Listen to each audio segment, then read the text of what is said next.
Hi, hello, good evening. It is the 22nd of December 2025 still, and while I'm waiting for the paint to dry, I've just decided to put my feet up for a minute and just relax. I've had actually a really good and productive day today with moving. Now, the biggest problem I've had, like most people would have whenever moving from a property or moving into a new property, is car parking. I could have quite easily have used the removal company that I used today to literally fit my entire house into. It may have taken 2 runs, but realistically, all of my furniture and everything, like I held very sentimental value to me, or my children's stuff, would have literally fitted in 1 run. However, parking has always been a main issue where I live and have lived for the past 9 years. Basically, I live on one of the main roads in Nuneaton that is used on a daily basis. You can probably hear the cars going past my front window now. And I'm not joking, that road is used 365 days of the year, 7 days a week. It is one of the main roads in and out of Nuneaton. It links on to the A444.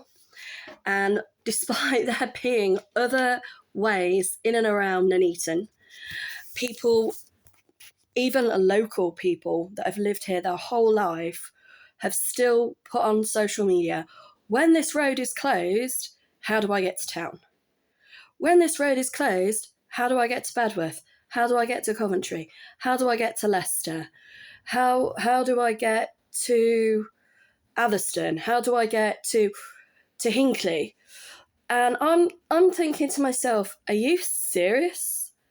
So I'm not lying. When that road is closed, and most of the year, there will literally be weeks and weeks where there are parts of this road that are shut. And people just do not have a clue how to use a sat-nav, a map, or the local road in and around where they live. Even the bus is that use, so public transport that uses this road literally every day of the week, when that traffic has to be diverted, even they will struggle. And you think to yourself, why are you struggling? There are other routes, there are other roads that can be used if this road is shut. All right. And it is just so frustrating that for about 11 weeks now, everybody in the street near where I live have known that I have been Section 21 by my landlord, and that wherever possible, I am going to need to put a vehicle outside the front of my property and load it up with everything that I own. And unfortunately, that has never, ever happened. In the last 11 weeks, I've probably been able to get a vehicle outside the front of the property that I'm renting about 5 times, 10 at the most. I have literally had to carry wheelbarrow, have 2 people lift my stuff into a vehicle, which is about 10 houses down from where I live, in either direction and on either side of the road. It's been an absolute ball ache to deal with, and all that seems to be happening again over the road from where I live, about again 10 houses up, there's been another H.M.O, another room to rent property. So not only are all of the houses in the street being taken away from people that may potentially have wanted to have purchased them to start their own family or to become homeowners and get a mortgage, they are literally, the majority of the houses in the street where I live are either HMOs or privately rented, like mine is, and the 2 properties either side of me are. And then in between there, you'll probably see that there's a few that are actually owned by people. And the majority of the people that own those properties, not all of them, some of them are still renting, are 50 and over.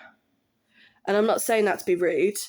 I mean, I'm 40, I'm in my 40s myself. So, I've spoken to a few people, and it's like, and every time people are knocking on your door going, hi, hello, I'm from such and such. Do you need new windows? Do you want to change your gas supplier? Do you want to change your electrical supplier? Are you looking at having your roof fixed or whatever? I'm literally saying to them, forget it, mate. Every single house in this street is a H.M.O or is rental. What you need to get your boss to do is find out who the landlords are and contact them direct. And a lot of these people that are literally going door to door, they're young, they're trying to make money like anybody, trying to earn a living. And I'm having to say to them, all of the houses in this area within at least a 5, if not 10 mile radius of where I live are HMOs or privately rented. Nobody in those properties is going to want to pay for your services, and that is really, really harsh to do. So for myself, like I said, it has been really hard. It's been really, really stressful because I'm trying to empty the property quickly, effectively, and efficiently as I can. I have been using the local bin collections, so there isn't really more I can do.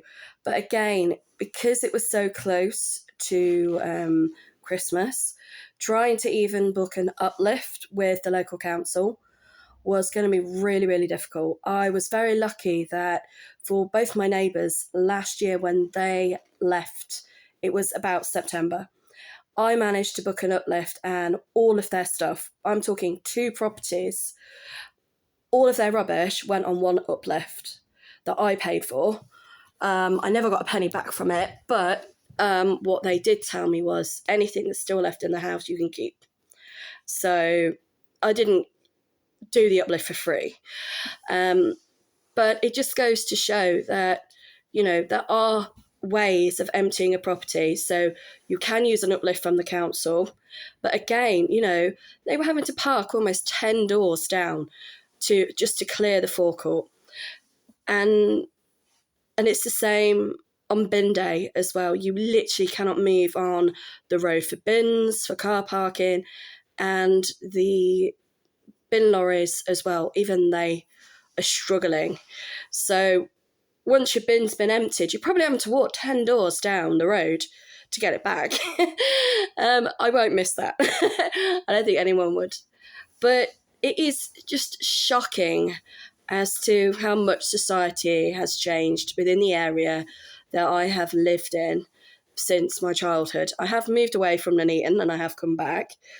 But even now, it's just, I just cannot believe, I used to live in a street where I knew everybody. You knew your neighbours and you knew their children and you knew their children's children, and everybody had sort of a bit more of a sense of community. Now, you're lucky if somebody says hello to you in the street. You don't know who they are. You don't know how long they're going to be there for. And, and you're thinking, oh my God, who are these people? And the other issue that seems to be happening a lot as well in streets is parking rage. The amount of people that will literally threaten to kick your door in or slash your tyres on your car or break your windscreen if you park your car outside their house. And I'm not just talking in my street, I'm talking in like every street. I've even had friends who have parked their cars in streets near me. I'm going back a good 20 years ago when she first passed a driving test. Somebody literally stole the front of her car. I'm not joking. It was a custom job. They took her license plate and they literally took off the whole front section of the car, the headlights. I can't remember what else, but she literally came outside the following morning and her car had literally been cannibalised. And I'm thinking, whoever stole it, one, they must have known what they were doing. It was a custom job, but they must have had a bloody death wish, because there's no way in your right mind would you ever have climbed underneath a vehicle that is on one of the most busiest roads in Nuneaton. That's Arbury Road, by the way, not the road that I live on. in a pitch black light, bearing in mind there was no street lights where she lived, and then nick this part of the car, and then obviously throw it into a van and then drive off with it. But it is just shocking. But then I used to live on Hornswood Road, and by the time the police arrived, somebody had already ripped out the ATM machine at the convenience store, which was literally opposite the apartment where I used to live. And everybody was there saying, oh my God, did you not see that van come along and literally rip the ATM machine out of the wall and then just drive off? And even when that people were phoning the police, they were like going, no, this is a wind-up. This, tell us where this is happening. What's the address? And they were all telling them on the phone the address. People were filming it. I wasn't, because I think I was at work when it happened. And or if I was there, I wasn't really clued up to what was going on. But it's just not being able to park. It's just been one of those things that I've really, really struggled with, especially with moving out. Moving in wasn't as bad because I would always have stuff delivered on the days where I knew there would likely to be car parking outside my house. But trying to move out has just been an absolute nightmare. So a lot of it has gone in a car. And, it's been like little journeys, back, forth, about 3, maybe 4 a day. But it would have just been nice if I could have just had one big van outside the front of my house and just said, you know what, leave it there.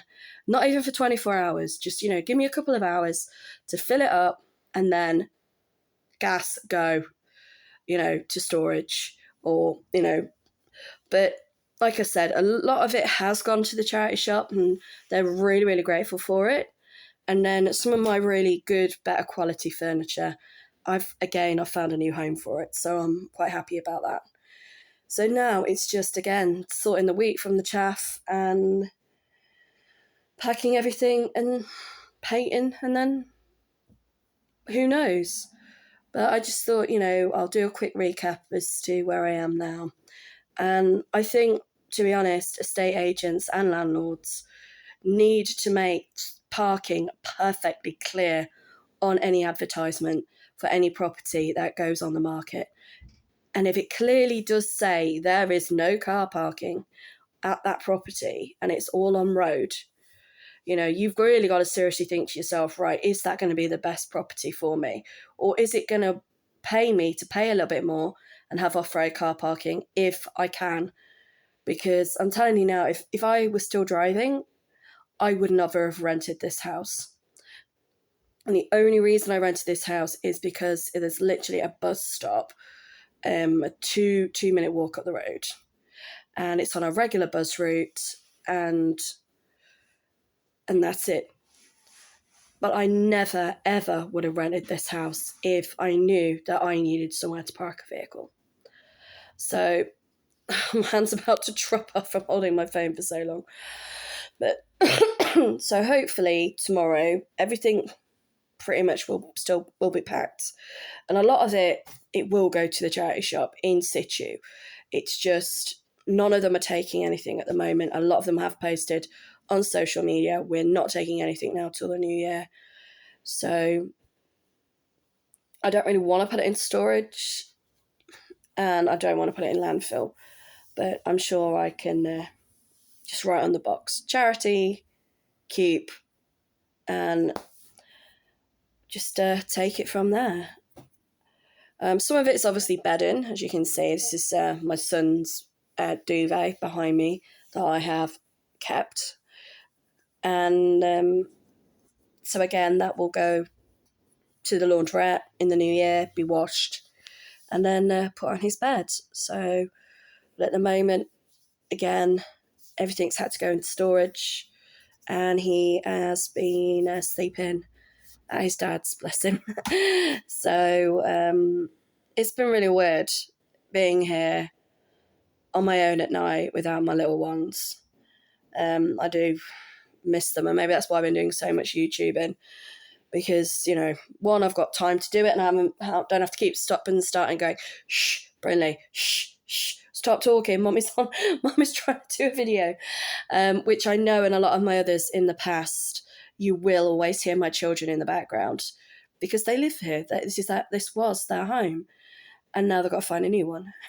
So again, when people are Section 21 by their landlord, one of the things they've got to think about is, who are you Section 21ing? You're not just Section 21ing potentially, single people or couples. You could be Section 21ing families. And my landlord, unfortunately, is one of those landlords that seems to have rose-tinted glasses on and seems to think that because I have children, the council are going to just house me like this. No, that's not how it works. I'm sorry. In the 1800s, I would have ended up in the workhouse with my children. They probably would have ended up working at one of the local coal mines within the area. I may have ended up working at one of the mills if I was still alive at 40. That's another other thing, I probably wouldn't have been, because like most women that I know, I would have died during childbirth. I may have survived, actually. I might have been quite lucky. But I know, for example, I don't say this to be cruel, and even my sister agrees with me, there is no way my sister would have survived childbirth because she had to have a C-section twice. And both times she had one, she ended up with septicemia.